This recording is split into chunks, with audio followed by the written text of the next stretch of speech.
Man of the masses junior NTR garu, great god Hrithik Roshan garu కలిసి నటించిన action sci-fi thriller adventure movie దూసుకుపోతూ ఉంది. 4 రోజుల కలెక్షన్ చూసుకున్నట్లయితే 270 కోట్లు కలెక్ట్ చేసింది. కానీ మండే టెస్ట్లో కూడా ఫెయిల్ అవ్వకుండా మినిమం ఎంత కలెక్ట్ చేయాలో అంత కలెక్ట్ చేసి పెట్టింది. ఓవరాల్ నెట్ చూసుకున్నట్టయితే 9 CR వచ్చింది, 9.5 కోట్లు. ఓవర్స్ నుంచి 4.5 కోట్లు వచ్చింది. ఓవరాల్ వరల్డ్ వైడ్ 15 కోట్ల వరకు కలెక్ట్ చేసి రికార్డు సృష్టించింది. ఈ ఫిల్ డౌన్లో కూడా, ఈ నెగిటివిటీలో కూడా 15 కోట్లు సంపాదించడం అంటే సాధారణ విషయం కాదు. అది ఎన్టీఆర్ స్టామినా ప్రూవ్ చేసుకోవడం అంటే. చాలా మందికి చాలా రకాల డౌట్లు ఉన్నాయి. మండే టెస్ట్లో నిలబడతాదా, నిలబడదా అనే డౌట్తో కొనసాగుతున్నారు. కానీ మండే టెస్ట్లో 12-14 కోట్ల వరకు కలెక్ట్ చేయడం అంటే చిన్న విషయం కాదు. నా అంచనా ప్రకారం మండే టెస్ట్లో కూడా పాస్ అయింది అంటే లాంగ్ రన్ ఉన్నట్టే. లాంగ్ రన్ ఉంటుందంటే అల్టిమేట్ రికార్డ్స్ ఉండకపోవచ్చు, కానీ 5 కోట్లు, 6 కోట్లు, 10 కోట్లు, 8 కోట్లు, 3 కోట్లు ఇలాగ వెళ్ళొచ్చు. ఒక 15 రోజులు, 20 రోజులు, ఒక నెల వరకు. ఓవరాల్ ఎలా చూసుకున్నా సరే 400 CR వరకు టచ్ అయ్యే అవకాశం ఉంది. ఇదే మండే టెస్ట్ జరుగుతున్నట్టు జరిగితే. ఇంకెలాగా మీకు తెలిసిందే, ఫ్రైడే, సాటర్డే, సండే ఎలాగ కలెక్షన్స్ వర్షం మళ్ళా కురిపిస్తుంది.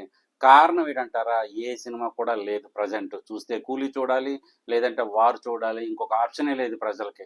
సో ఈ రెండింటిని ఎలాగైనా చూడాలి. ఒపీనియన్తో ఆడియన్స్ వెళ్తారు. మరి ఎంతవరకు కలెక్ట్ చేస్తుంది, మరి ఎంత రికార్డ్ నెలకొల్పుతుందని చూడాలి. ఇక కూలీ భాష ఒకసారి చెప్తే 100 సార్లు చెప్పినట్టే. కూలీ the power house ultimate record సృష్టిస్తూ పోతా ఉంది. నిన్న మేకర్స్ 404 కోట్లు పోస్టర్ వేశారు. ఎగ్జాక్ట్లీ మనకి మేకర్స్కి ఒక 6-7 కోట్లు తేడా వచ్చింది. మేకర్స్ దగ్గర మరి ఉంటాయి కదా చిన్న చిన్న గల్లీలో కలెక్షన్స్, అవి వాటిలన్నీ కలుపుకొని 404 కోట్లు సరైనది అనిపించింది.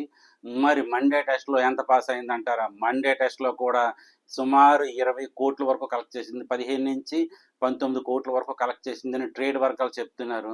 మరి సరైన కలెక్షన్స్ ఇంకా అందలేదు కనుక మనం ఈ ఫిగర్ అని చెప్పలేం. కానీ నా అంచనా ప్రకారం 20 కోట్లు కలెక్ట్ చేసి అది అద్భుతం అని చెప్పాలి మండే టెస్ట్లో.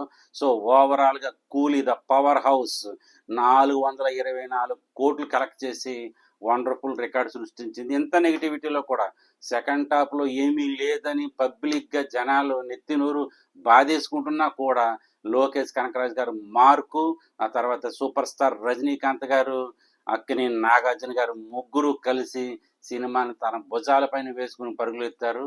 ఎవరికి వారు వాళ్ళు తోసినంత యాక్ట్ చేసి మెప్పించుకున్నారు కనుక కూలీ నిలబడిందని చెప్పాలి. ఇక వీక్ డేస్ 3 డేస్ ఎలాగున్న కలెక్షన్ మళ్ళీ శుక్రవారం, శనివారం, ఆదివారం మళ్ళా లెగుస్తుంది. కారణం ఏంటంటారా?